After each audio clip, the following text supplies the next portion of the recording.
Послание президента России Федеральному собранию – событие, вызывающее активные интересы у жителей страны. Глава государства в своем обращении по традиции затронул темы стратегического, социального и экономического значения, являющихся приоритетными в развитии страны. Демография, доходы населения, социальный контракт, материнский капитал, образование – это только часть тех самых важных тем, затронутых Владимиром Путиным. За прямой трансляцией в Ингушетии сидели все – политологи, общественные деятели, представители органов власти, депутаты, активисты и просто жители. Каждый из них выделил для себя самое главное после выступления. Я хотел бы отметить две особенности, на которые я обратил внимание в этом послании. Первая особенность состоит в том, что президент впервые огласил 15 января, а не так, как это было раньше, в феврале, в марте.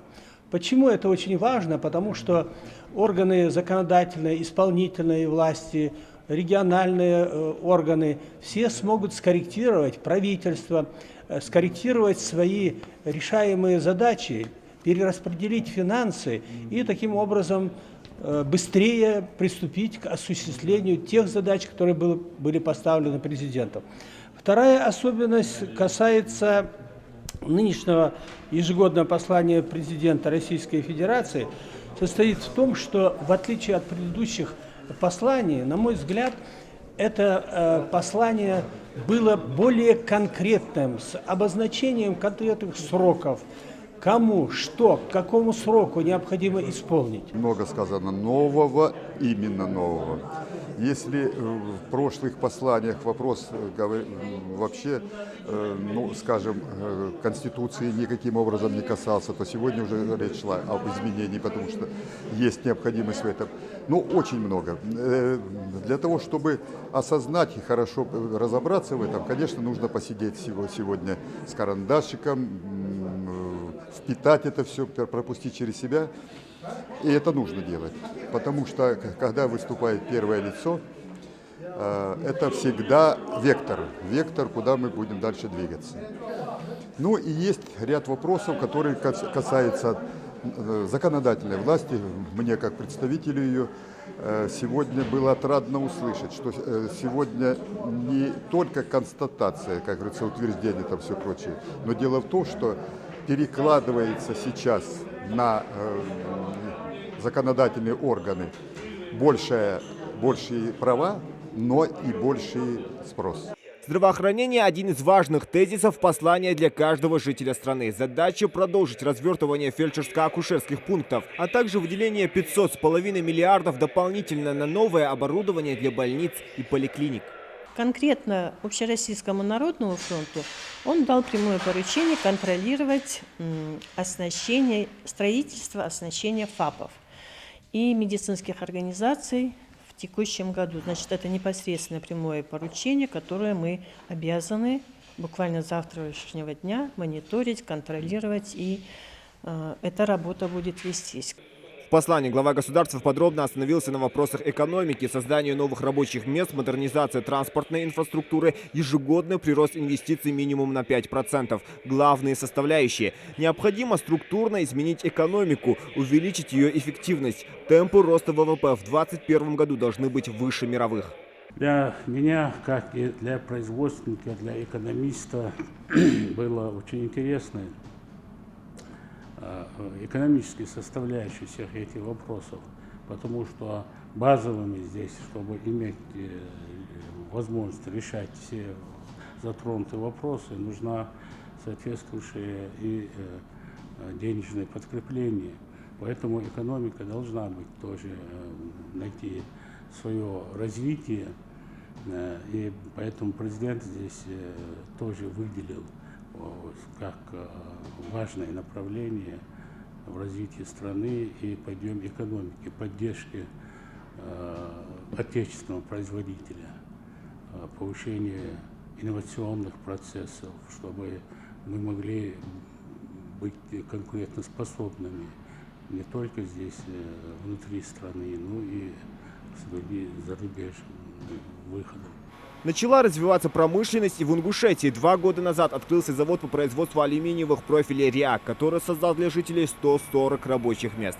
Настроить аппарат для покрасочной линии и просто проследить за качеством продукции. Оператор одной из производительных линий предприятия Хабибулла Малароев рад, что у него появилась работа.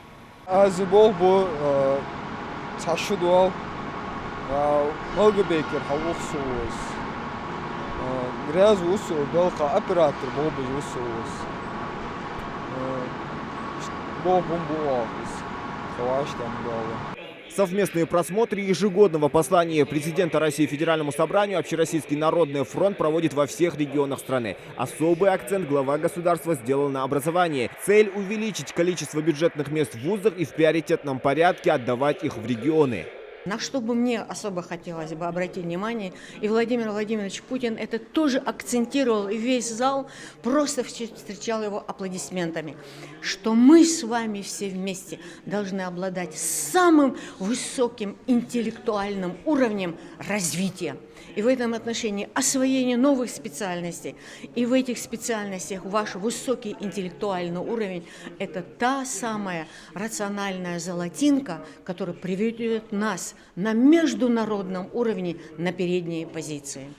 В этом отношении и культура тоже. Но если даже мы и говорим с вами, и материальная, и духовная культура, и наши, так скажем, памятники материальной культуры, которые находятся в горной Ингушии, как это назывались в XVIII веке, их консервация, их реставрация и, естественно, включение их в международный туризм с юридической точки зрения.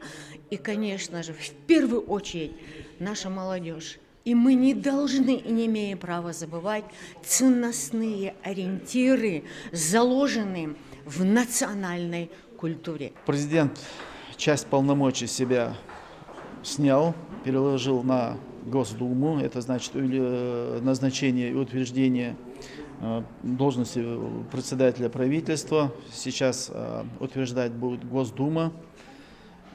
Его заместители и вице-премьеры. Президент потом только зафиксирует факт утверждения своим указом. Раньше было наоборот, представляли, президент утверждал. Вот эта реформа государственного управления,